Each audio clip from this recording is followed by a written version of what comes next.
All right, folks, welcome back. We're going to kind of do our recap deep dive into Prey. It's going to be pretty good. I kind of wanted to sit down with Livy here and discuss all of the craziness that happened in this game. It was a lot of fun, and it deserves to have a good discussion. So here we go.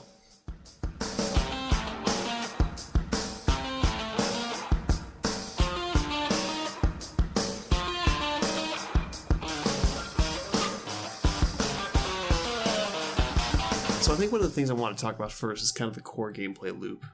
It's obviously the whole meat of the game is what you're doing in the moment to moment. So, I think for this one, it was nothing we hadn't seen before. It was very akin to Bioshock comes to mind, where you're, a guy who's put into a strange situation and has to run around and fight crazy monsters and inject himself with various chemicals to give himself superpowers. I mean, that's kind of what it was, So in terms of originality, it was pretty standard, I think, but it was done well. I think it felt good, it performed well, it felt, smooth and responsive. So I think in terms of gameplay, it was done well, even if it was kind of generic. I agree. Was there any, I forgot, in the beginning there wasn't any kind of character creation, but they did take that model where you kind of look in the mirror and you see your character, because you can choose if you want to be a male or female. Yeah, you can be male or female. You're named Morgan, you either way, but yeah, you get to pick between your gender, but that's the only creation there is. Okay. I mean, it's all first person anyways, so... I get confused because, Fallout did that same, mirror introduction where you're like, oh, yeah. Look, it's me. It's a way to kind of put it in-game and have it be part of the immersion without actually being, a straight-up character creation screen. So, I think that was pretty cool, and it would be interesting, I'm sure it does it, that if you picked the female character, all the pictures you find of the Yu family would be different. It would be Alex's sister instead of his brother. Yeah, I like that. So that was pretty cool. I think another thing I really liked was the difficulty curve. I know we kind of started on hard mode and eventually turned it down because the trauma center is a nightmare. Oh, yeah. And I never checked my emails, which was a problem, and that's why we got stuck there. But we ended up dropping it down from hard to normal. But in general, I really liked it's kind of a bell curve almost in terms of difficulty, where you start off very weak. You don't have any abilities really. You've got very limited neuromods. Your stats are terrible, and you have a wrench and the glue gun is basically all you start with. So it's basically you can fight mimics more or less. You can freeze them and then smash them. But phantoms, it's unless it's a normal phantom, you want to stay away. And then towards the middle of the game, you're getting powers, you're getting weapons, you have lots of ammunition for your shotguns, that sort of thing. You feel very powerful. Towards the middle of the game, I was just plowing through everything. I didn't really feel threatened. That sense of I'm very weak went away, and it kind of had this power trip, which was pretty good. But one thing that the game did that was different than most games is that you didn't lose that power, but because of the nature of the game, where resources are finite, and you have to have the resources to produce ammunition, you don't typically find a lot of ammunition laying around. You have to make it, which means finding stuff you can recycle, breaking it down, producing the ammunition.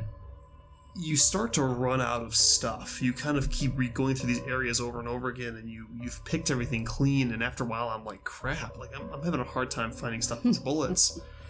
And then in terms of the plot, the station is getting more and more and more infested over time, and so after a while, rooms that you would go into that had a mimic and a phantom now have 6 phantoms, and they're thermals, and they're blowing everything up, and there's a weaver, and it's after a while it's I can kill them easily, but there's so many of them. I just can't keep up. Never mind. It goes from in the beginning you're kind of I can't deal with that, to towards the end you're I'm not dealing with that.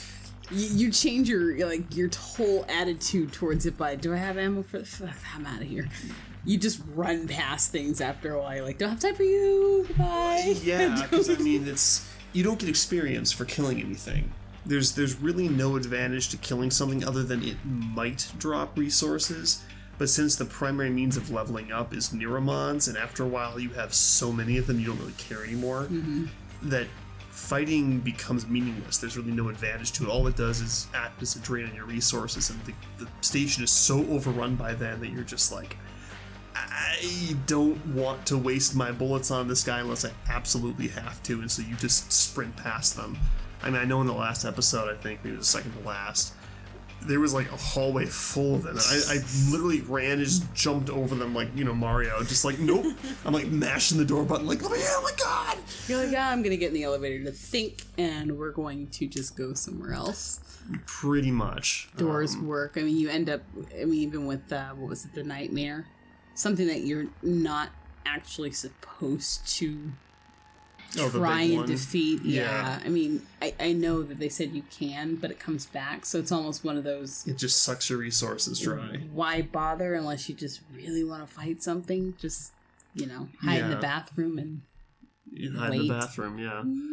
Yeah, I think that, that brought a real interesting dynamic to the kind of the curve of the game, and that I felt weak at the end, but it was for an entirely different reason, where it wasn't that I was weak per se, but I just was not inclined to fight because I really wanted to make sure that I had the resources necessary to, continue on if I really had to have them for some final boss fight or something like that. So that was a good way of doing it.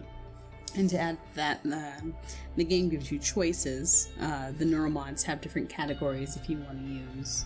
One's specified for humans, and one's for the Typhon powers. The Typhon powers, and so there is a difference if you load up on the Typhon one versus just using all humans, or if you choose to do all Typhon and no human. I mean, based on how you do that loadout, you're going to get different outcomes for certain cutscene situations and even the ending. Yeah, and I mean, the game even encourages you to do that, because if you go through the trophies, a lot of the trophies are like, do a playthrough using only Typhon neuromods, or do one using only human neuromods.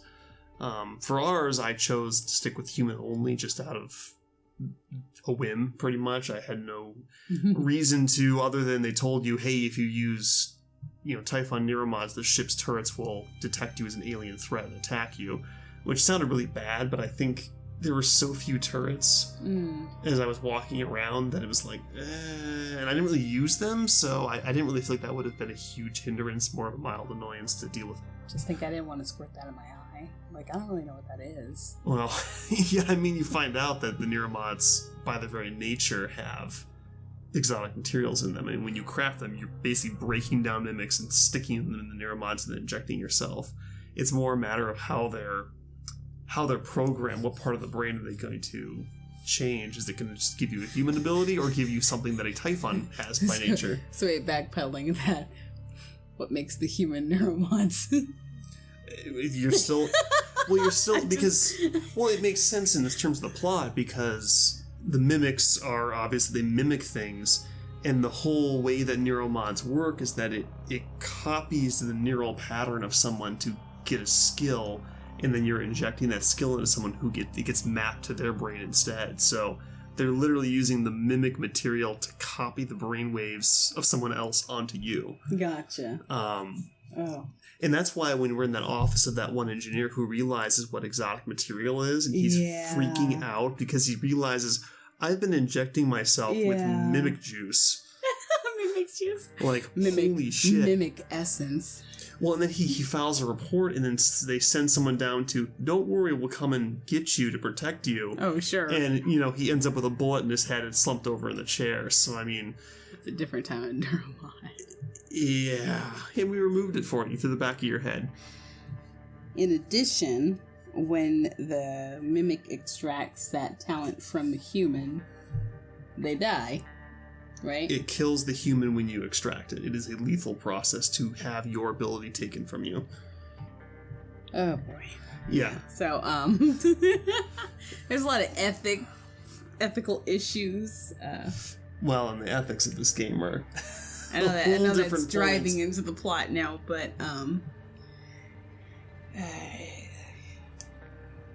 yeah, no, it's interesting stuff. I thought about that.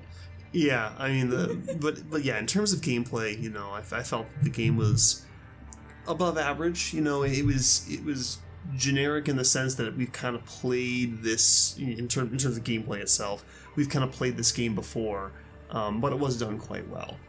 Yeah, and I think it was more plot driven, more mystery, figure it out what's going on versus get distracted by the gameplay and how revolutionary it is. So. Yeah, and that's fine. You know, obviously, my whole thing is that if you're going to do something that's been done before, at least do it well. And I think the Prey succeeds in that front. So in terms of gameplay, they did a pretty good job. So I think we'll give them good marks on that one.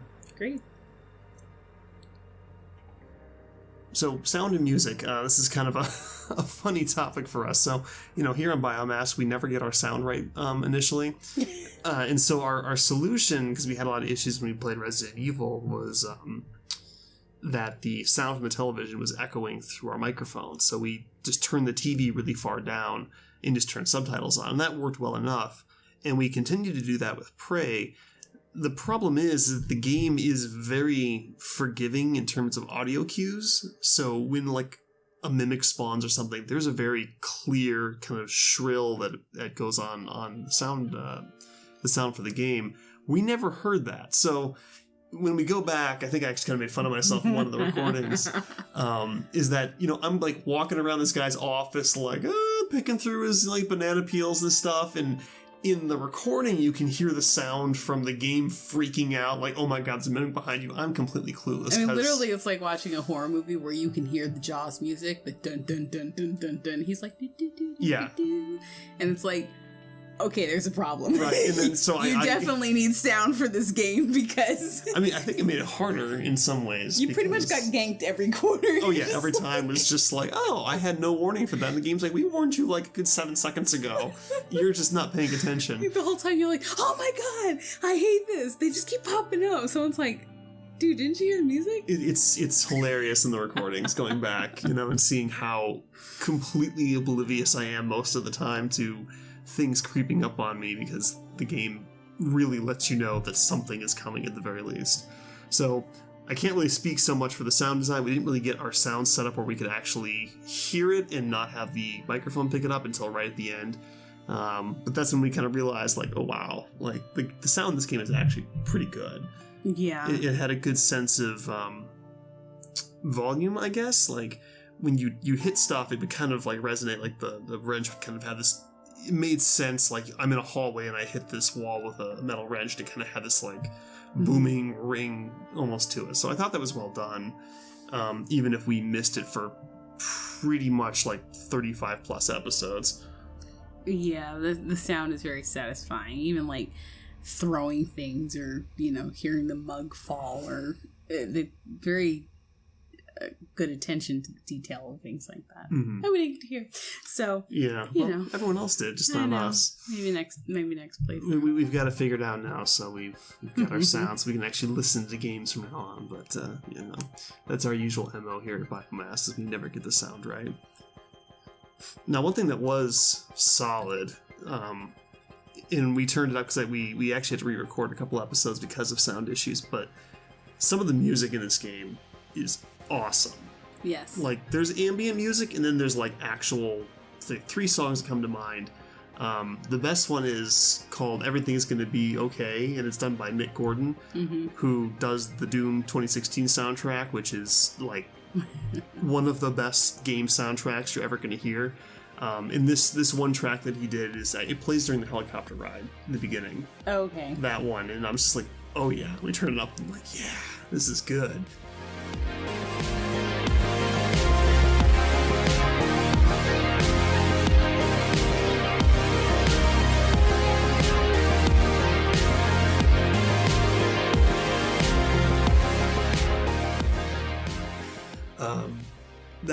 That was the best one, I think, in my opinion. But there were a couple others, like Mind Game, which I think plays during the credits, and then the other one where you play it in the bar, and it causes, like, you turn the music on, it plays like the recording of everyone playing the music, and then like all hell breaks loose because the mimics are drawn to it. Yes, and what's the other one? It's I can't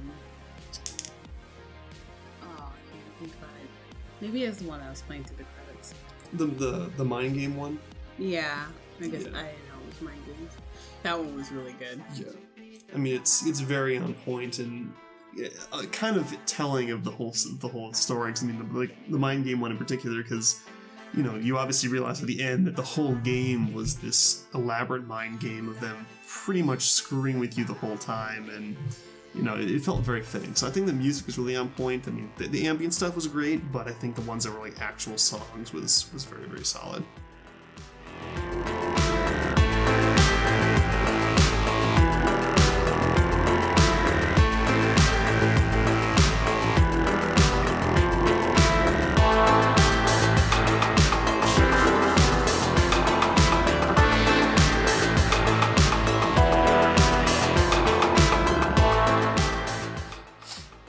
Semi-Sacred Geometry.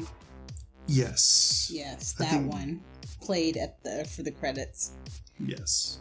And I mean, it was perfect for them to put the credits how they did, because basically you're stationary, just sitting somewhere. You're basically watching, the normal day go by, and then all hell breaks loose, and then all hell breaks loose. And then, what the hell? Yeah. And so, just from that little snippet of what you can see, you're like, oh, okay, well, something happened, definitely. You're really not quite sure what, but, yeah, someone left the door open or something. Yeah, and I think that was kind of a fun insight, because obviously, in terms of plot, you come in at the middle of the story. You wake up in this simulation. You don't realize the simulation. You're in your apartment, and eventually, things happen and you break out. You realize I was being tested or whatever. Fine. It was this big elaborate thing. Okay. And what I like about that is that ultimately you find out that was really a simulation within a bigger simulation. But psychologically, when you come out of that one, you realize I've broken free.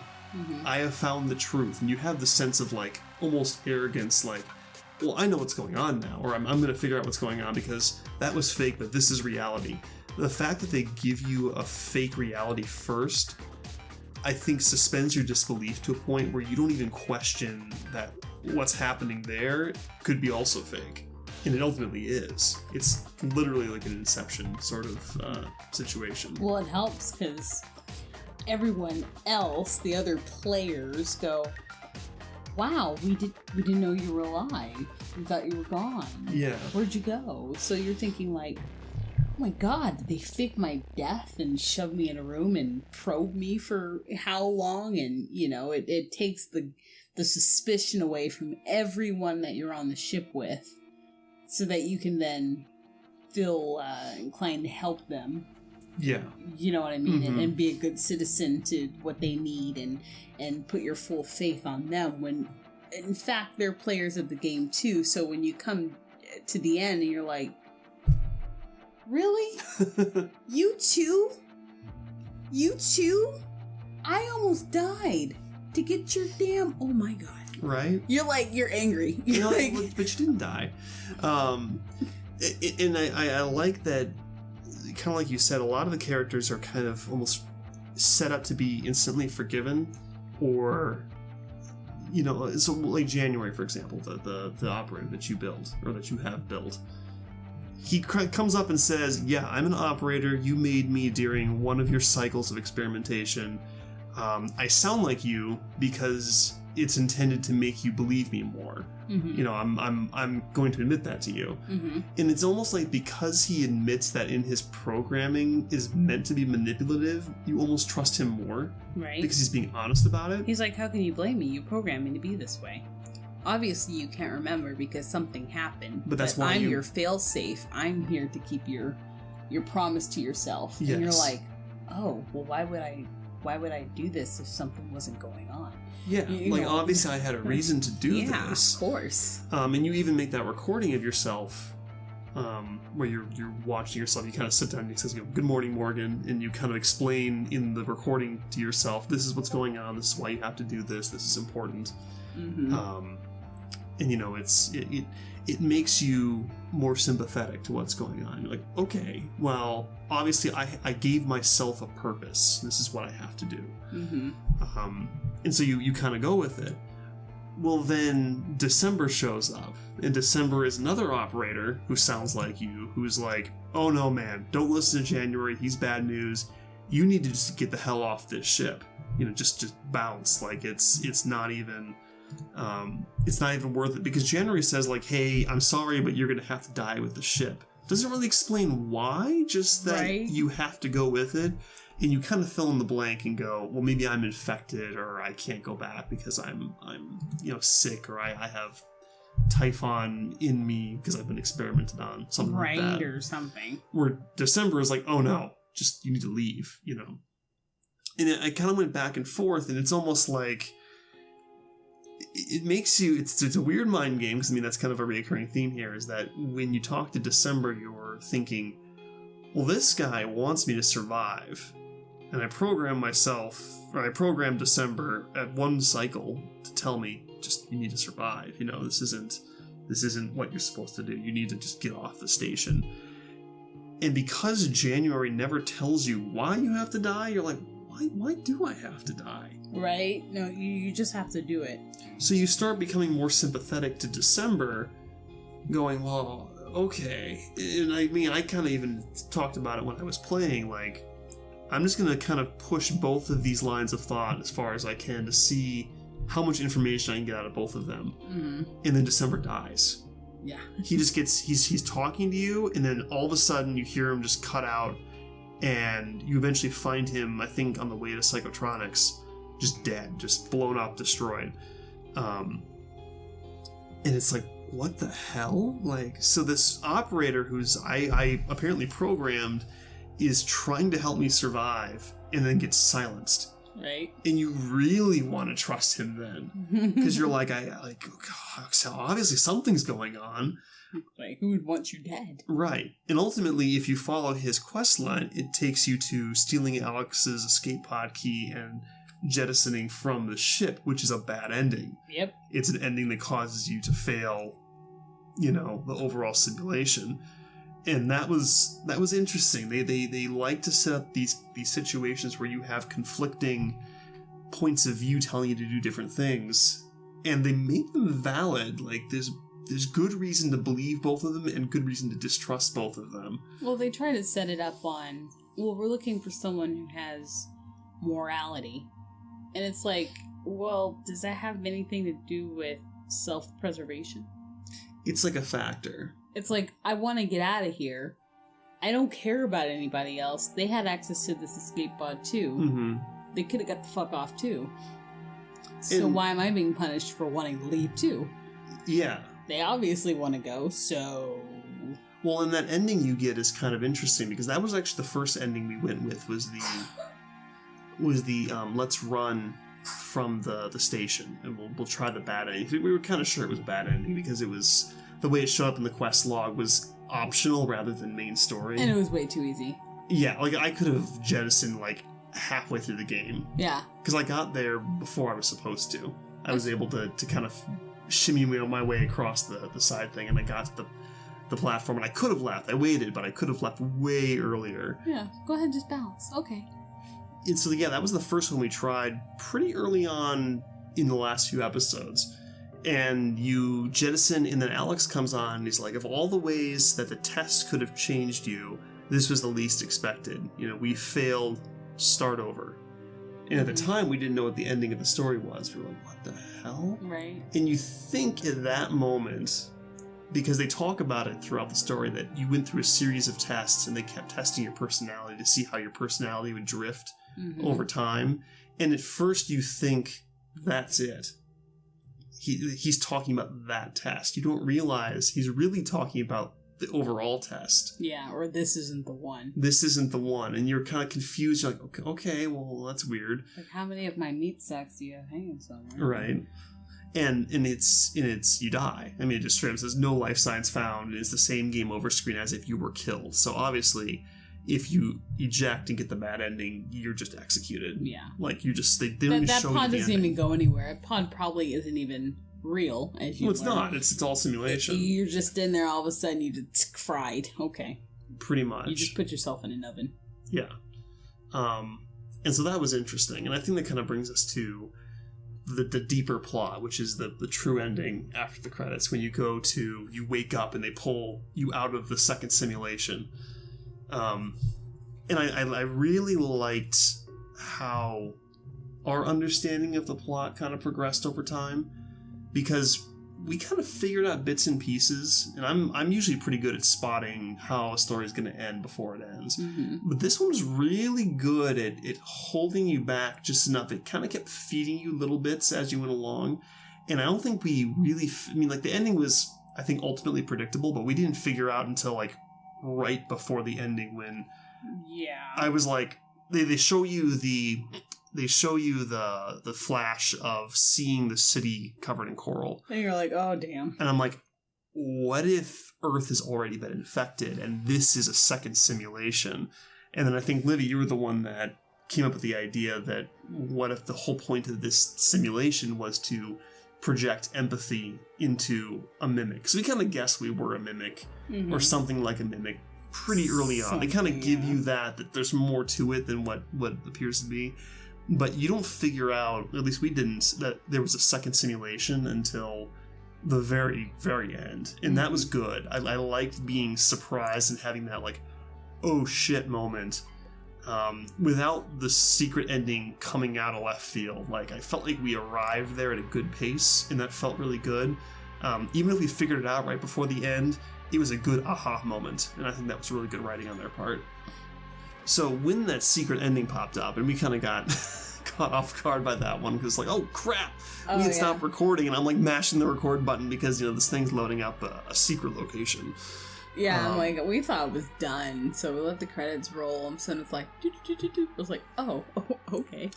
Well, and honestly, the ending, I was kind of like, that was a little lackluster, but okay, well, whatever. Like, it was. I'll take it. Maybe we gotta play through it again and get something else. Right, and then that popped up. It was like, oh, holy shit! Like, oh my god. So we were right. It was a simulation within a simulation, and the whole thing was a test to see if they could take a mimic and make it empathetic to humans. And that's kind of an interesting plot point, because a lot of stuff in this game, they use wordplay to kind of tell the story. So I think you were telling me, I actually didn't know this, but so a typhon is a part of the brain, right? I have to think about it more, because I remember I was looking at it when I was trying to figure out where they were getting these words from. But I was thinking more of the sympathetic neurons and the responses, the empathy.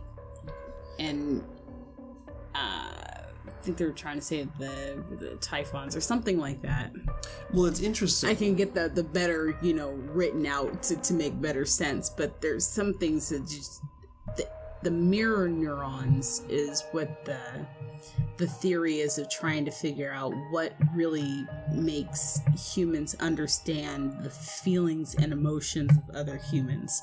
So you could be hurting, and I understand because the mirror neurons are... This is a theory. It's not proved. This is just what people are thinking is what helps us understand other people's pain. Based on our own experiences, or just understanding that, getting your hand chopped off will hurt. Even though we've never actually... Most people have not experienced it. Exactly. So it's kind of like we pick up on the social cues around us to help us understand what is sadness, what is, jealousy, what is anger, or something like that. And it gets to the point where you can mirror so much that what I was thinking when he was talking, when you were saying experiment to see if they could show empathy, I wonder if it was just their last ditch effort with what they had. Say the brother was Morgan was maybe trying to see how far he could go to become a mimic to fight this. What if he messed up? Because if it in turn was mimicking him, You know what I mean? How much of him could it mimic to the point where it can mimic how he would respond based on past experiences is why they made new experiences to see what would happen. Because if you did something based on the past, it would clearly just go, oh yeah, I remember that, I would do this. But if you made a whole new scenario, then it would have to actually go, what would I do in this situation? So, well, the thing is, though, is that they say it's based off of Morgan's memories, the whole simulation, and that's just freaky. You know what I mean? Like, well, it's interesting because everything in the story shows that Morgan is an unempathetic asshole. Morgan does horrible, horrible things to people and doesn't give a shit. And so they stick this mimic in the exact same situation and see if it will perform better than Morgan. It's really funny though, because it kind of did. And in my playthrough, it did. People were kind of shocked. Oh yeah, your playthrough.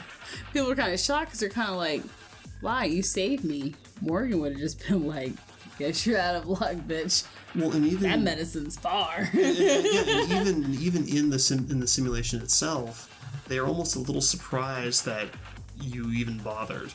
Like, just on a personal level,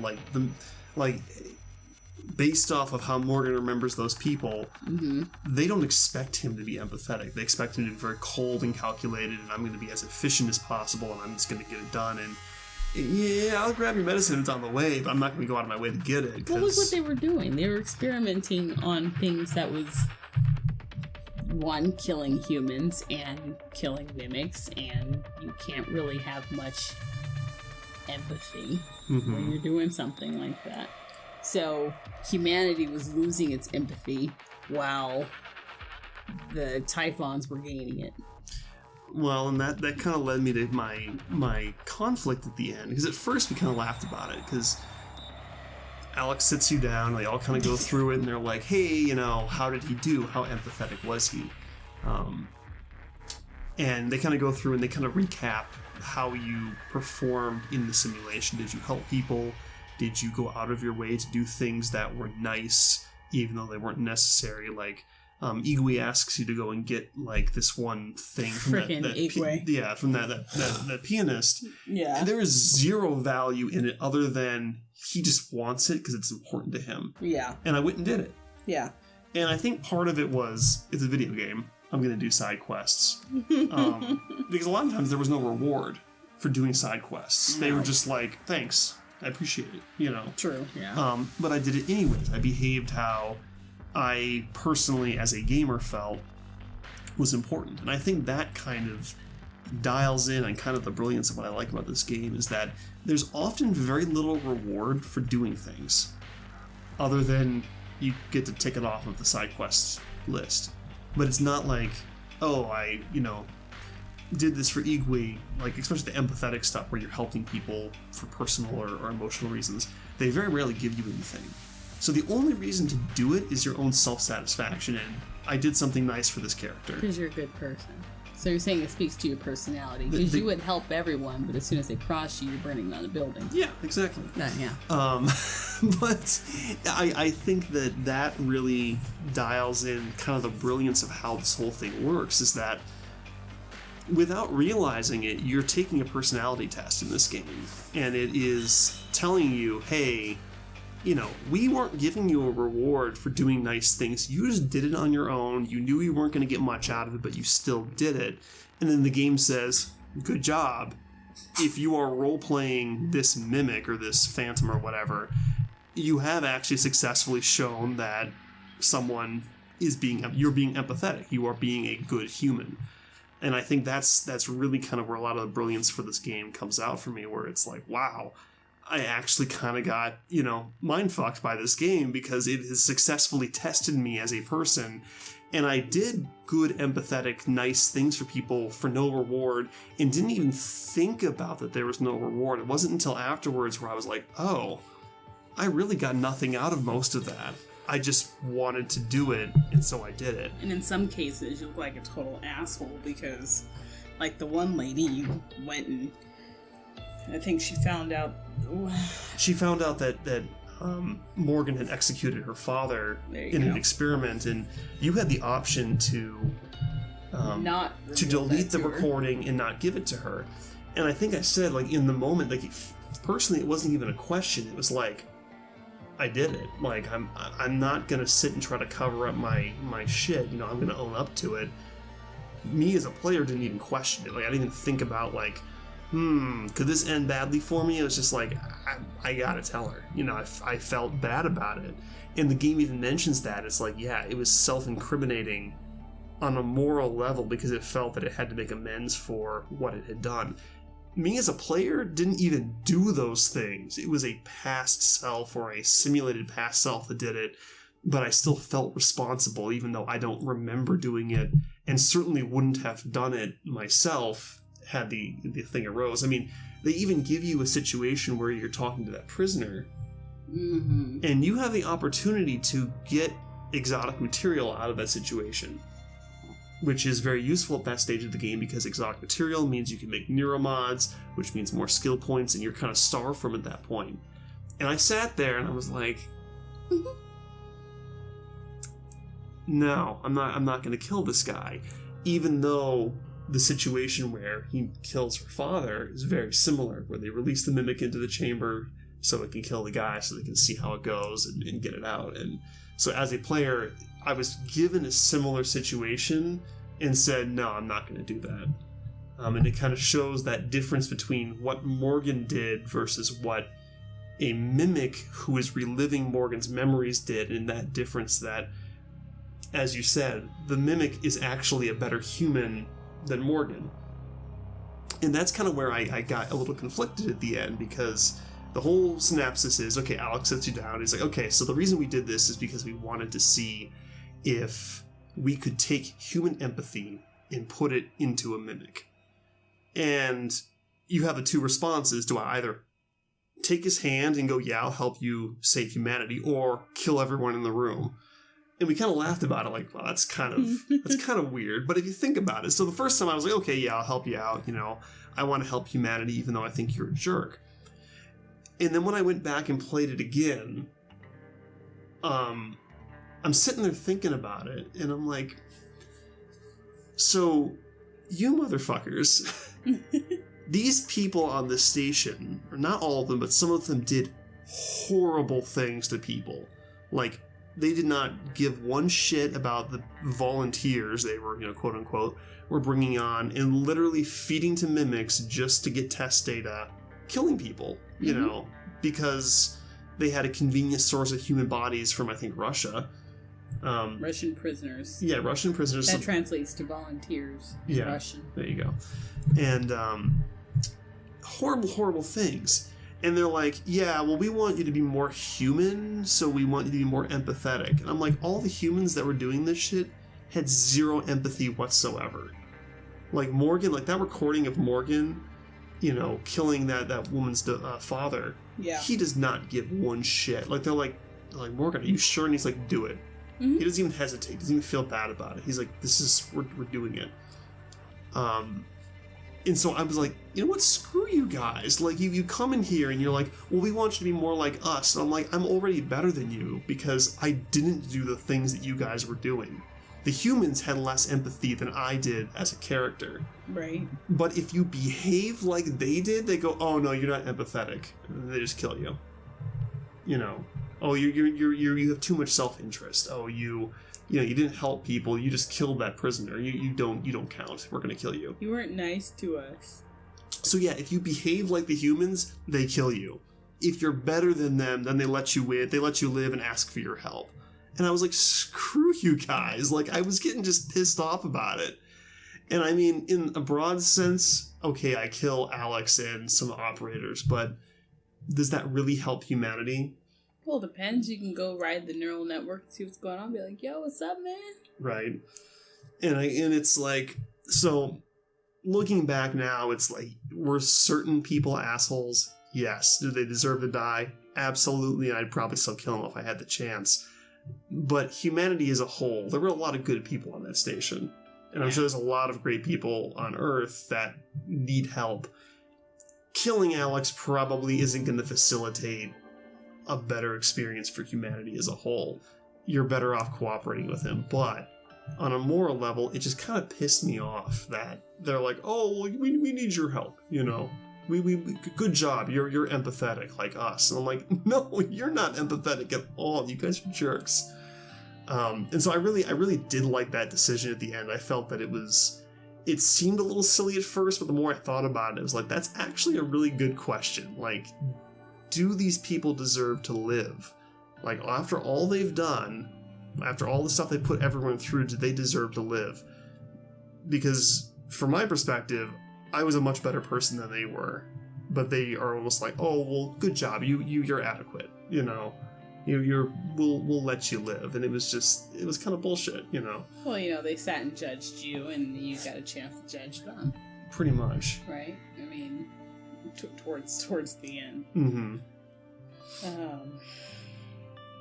Yeah, I don't know, because I mean, even if it was the real Morgan in those same situations, like you said, you know, even if he didn't say in that example conceal that he killed her father, he probably would have been like, yeah, I did it, you know, as a sorry, here's, you know, sample of what he knew in a neuromod.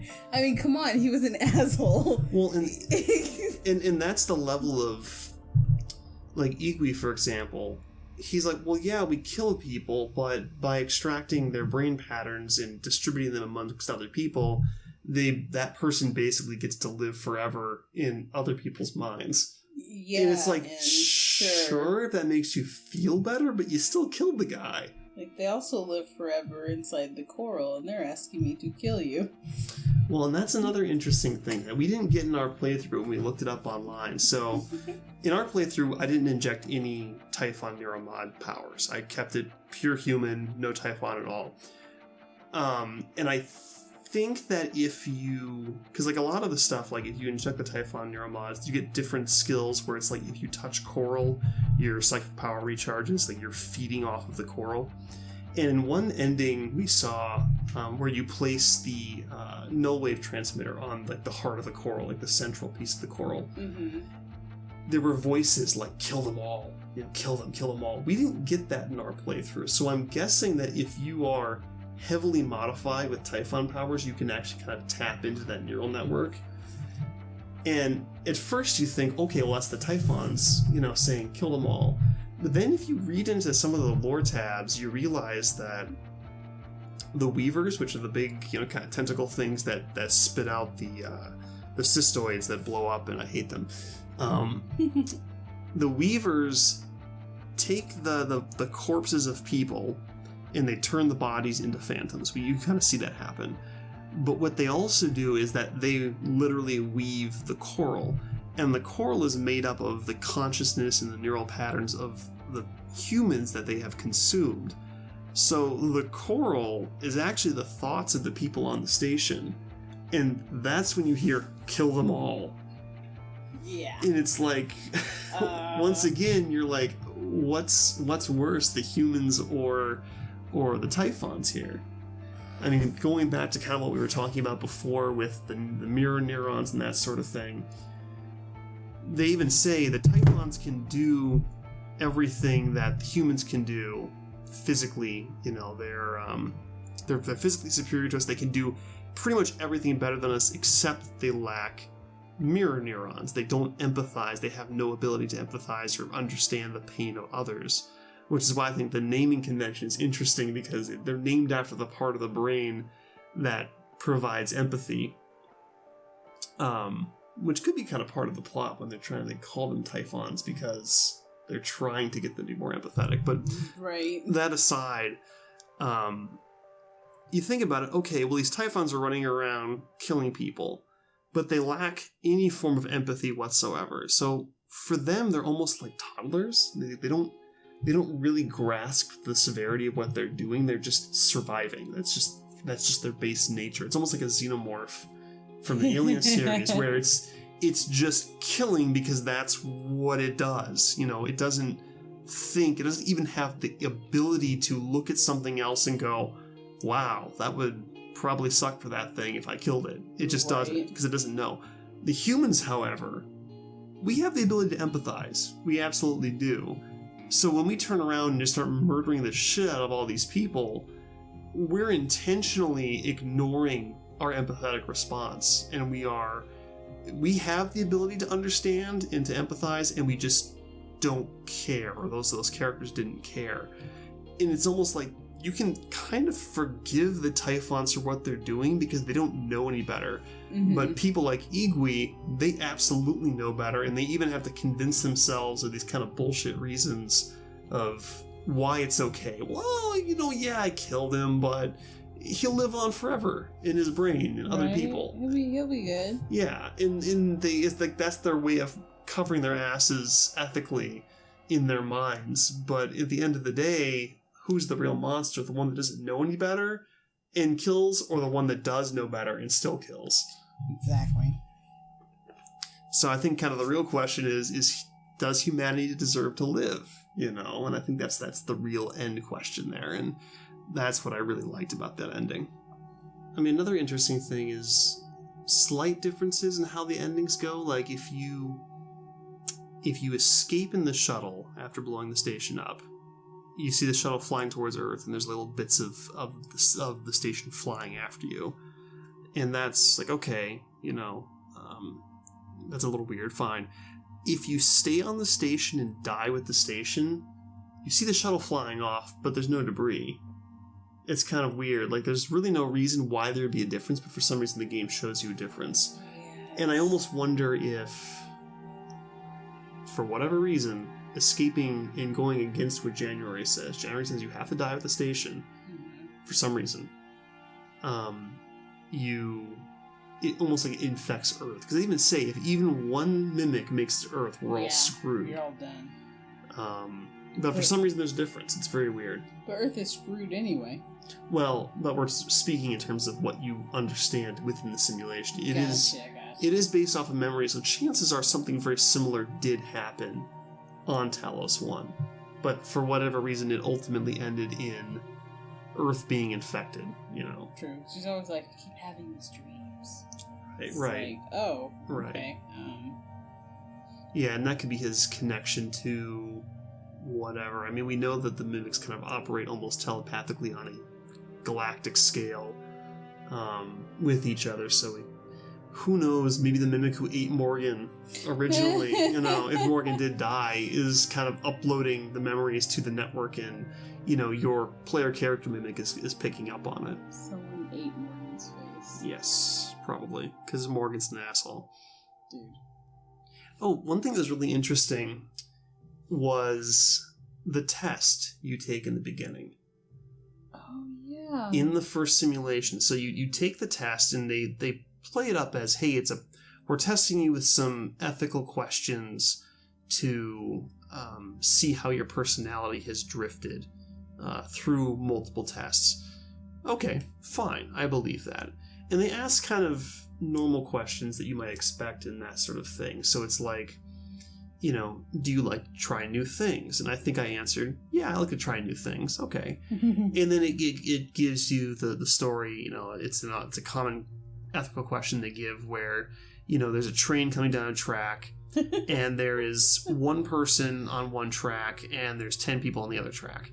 And the train is going to hit the 10 people, but you can flip a switch and run over the one person to save the 10. Okay, so it's basically a question of, do you value the will of the few over the will of the many? And I, knowing myself, said, yeah, I'd rather run over the one person and save the 10. Oh, man, I thought there was something about throwing a fat man at it. Well, there is. Okay. The next question is, the train's going to run over 10 people, but if you push an incredibly fat man onto the tracks, he is so big he will stop the train and save the 10 people. Will you push the person onto the tracks?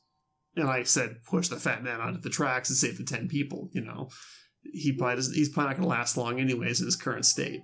I mean, if he's big enough to stop a train with the mass of his body, the guy's not long for this world. And so I took the test, fine, whatever. And so the test kind of plays up that, yeah, I like to try new things. I like to value the safety of the many over the few.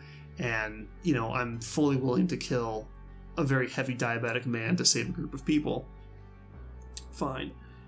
Well, so I play through the game, and they tell you very early on, if a single mimic makes it to Earth, the whole planet's dead. So that's why we have to destroy the station to make sure that nothing happens. Mm-hmm. And they repeat that over and over again. If anything makes it to Earth, humanity is doomed. If anything makes it to Earth, humanity is doomed. Okay, fine, I get that.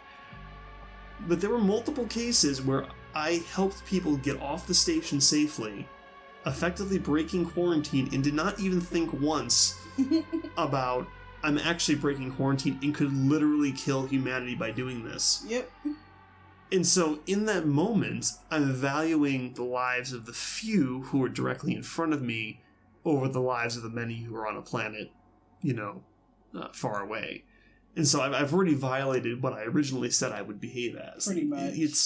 And I think that it kind of raises a good point that boiling down someone's ethical choices to a single, do you switch the train to one track versus the other, is not sufficient to actually understand the ethics of a situation like that. Because when you've got someone dying in front of you, and you're going to get them medicine, even though, they're going to try to get off the station, you still save them. If you had let them die, it would have been a better option than risking the lives of all those people. But when someone's in front of you who's like, good God, just please help me, it's real hard to say no, at least from my standpoint. Even though I know full well that helping them is going to endanger far more people, it's difficult to say, I don't value your life as one of the few over that of the many, because in that moment it's a very difficult choice to make, and I didn't even think about that until afterwards. I just did it. And so, like I said, that a simple question like that is not enough to explain something as complicated as how would you ethically handle something like this. And I think that's also really brilliant. And kind of in the same line, like, do you like to try new things? Yeah, sure, why not? We like to think that we like to try new things, but at the end of the day, when I was running around, shotgun and glue gun. That's how I dealt with every single problem. Every once in a while I'd throw a grenade or a recycler grenade, but most of the time, the most simple, straightforward solution is the same thing I used every single time. Thermal pops it over me, boom, shotgun. Didn't even think about it. And so we like it to think, yes, I'm spontaneous, I try different things, yes, I value the lives of the many over the few, but in reality, when you don't realize that you're actually being tested, you behave far differently than what you think you would. In a test, you're going to pick what you think is the most ideal, ethical, high road, but in practice, it's going to probably play out a little bit differently than you thought it would. Maybe like to stick with what works. You stick with what works, and you're risk adverse. You're going to do what feels right in the moment, and getting fancy when you've got a thermal trying to light you on fire is not usually your first course of action. It's, oh god, shoot it in the face. That's true. But we like to think we're spontaneous when we're being tested, when we know we're being tested. And it's almost like a personality test, right? When you take a personality test, it's very easy to project what you would like the results to be, rather than what the actual results are. Or what you think of it. Of course I like to try new things. Right. Like, oh my god. Well, and that's why I love this game, because it tests you without you realizing you're being tested, and it really shows how you actually behave outside of a condition where you think you know what's going on and you think you know you're being tested. Here it's like, we're just going to throw you into a shitty situation and see how you react. I like that. And I reacted very differently than I expected myself to. And I think that's really, really cool, because once again, as a player, the game was playing a mind game with me the same way it was playing a mind game with the character itself. And having that connection there was really, really satisfying to know, like, I got duped. I didn't realize it until the character did, that I've been basically being screwed with this whole time. Which is why that whole mind game song comes on. You're like, Yep, he got me. And it makes you mad. You're like, you know what? No. Well, that's why I killed him that one time. I was all. pissed off. I was like, really? You're a bunch of jerks. You were screwing with me this whole time, and it's really something else. And I think that's really kind of where this game shines, is the fact that it is a game about mind games, but it doesn't just mess with your character, it messes with you as a person, and I think it kind of teaches you a few things that you didn't know about yourself in the act of playing it, because you don't even know you're being tested while they test you. And then they give you the results at the end. You've got extremely high empathy. Good job. You're worthy of saving humanity. Right. Regardless of who's testing you being an asshole, the fact that it goes, actually, you did really well. And I mean, it even says, we don't really know why it did the things it did. We just know what the results were. Or maybe we're showing empathy by killing him for all the people or all the mimics that they killed. I mean, who are you more empathetic towards? Well, the mimics or the humans? They pumped so much empathy into them, experimenting with the mirror neurons. We won't say typhons, because I've learned that's a Greek serpent snake that fought Zeus. Well, they are. Well, that is kind of an interesting tie-in, though, you think about it, because the typhons are tentacle monsters, effectively. They're serpents, and they fight these humans who believe themselves to be gods. Well, and there was a whole fight for humanity, which does kind of mirror, Morgan's fight for humanity. I don't think he fought for humanity. I think he fought it for the idea of humanity. I'd almost want to see, because if that simulation is based off of Morgan's memories, what did Morgan actually do? Not what did I do, but what did the original Morgan do? How did he perform? Was he unempathetic? Would he have gotten the bad ending? I wonder if they're like, both of you are both unempathetic assholes. Let's see who can get empathetic first. Pretty much. Like, you guys mesh together. You both kill. That's just what you do. Mm-hmm. We're just gonna see who wins the fight. Right. That'd be so bad. No, it's real interesting. I'd be curious to see, because I'm assuming Morgan is gone. Oh God, I'm pretty sure he was munched on a while ago by or maybe he sacrificed himself, or they extracted his brainwave patterns and killed him in the process, because that was the final test: is we're gonna kill you and use your brainwaves to try to make an empathetic type mimic. Who knows? It's real interesting. I'd be really curious to see how Morgan actually behaved in the same situation, assuming that it went down the way it did. And to kind of see the baseline of, did I do better? Did I do worse? Maybe Morgan had a come to Jesus moment. It was actually, a great person, but let's be honest, he probably wasn't. Everything we saw about him was, this is not a very nice person. This is not a good human being. And I like to think that we went up and beyond what he did and became a better Morgan, in the end. Better version of Morgan. Yeah. So yeah, I think that was a pretty solid game. I really enjoyed it much more than I thought I would. Props to Ripley Riley. He's the one that suggested it to me, and I thought I was going to get like a Bioshock in space gameplay, and that would be it. Which it was in terms of gameplay, but in terms of, the story and how it kind of screws with your head and all the stuff we talked about, far above my expectations. And I think it was a really, really solid game. What would you give it a 1 out of 10? 10 being the highest. I give it an 8.5. About what I was feeling too. That was good. Like the gameplay wasn't revolutionary. It was well done, so I can't really give it extremely high marks from that, but it's definitely above average. Anything that lets you bash stuff with a wrench for a while gives you extra points in my book. Yeah, and it felt good. I enjoyed it. I think it's definitely above average. Not the best game I've ever played, but it certainly raises some interesting thoughts. And obviously we've been talking for a little over an hour here about it, and just really, really surprisingly good, especially on kind of the ethical questions and that sort of thing. It was much better than I thought it would be. So yeah, I think we'll give a very good rating to Prey, and I really do suggest, even if you've watched this playthrough and kind of have it spoiled for you, it's still a good experience, I think, to kind of give it a shot and see how it plays out for you, and maybe try some different things, try to get different endings, that sort of thing. I think it'd be interesting to see all of them, because I think there's a lot of variations you could get. But yeah, excellent time. I had a really good time playing it, and it was a good addition to our Dungeon Crawl series. So, thanks for joining us, and hopefully you'll check out our other games. We're currently playing the last bits of Resident Evil 7's DLC, and we're really diving into Nier Automata. And then we'll probably get back into Aliens and Amnesia soon. But yeah, so catch us in those, and thanks for tuning in. Bye, bye, boo.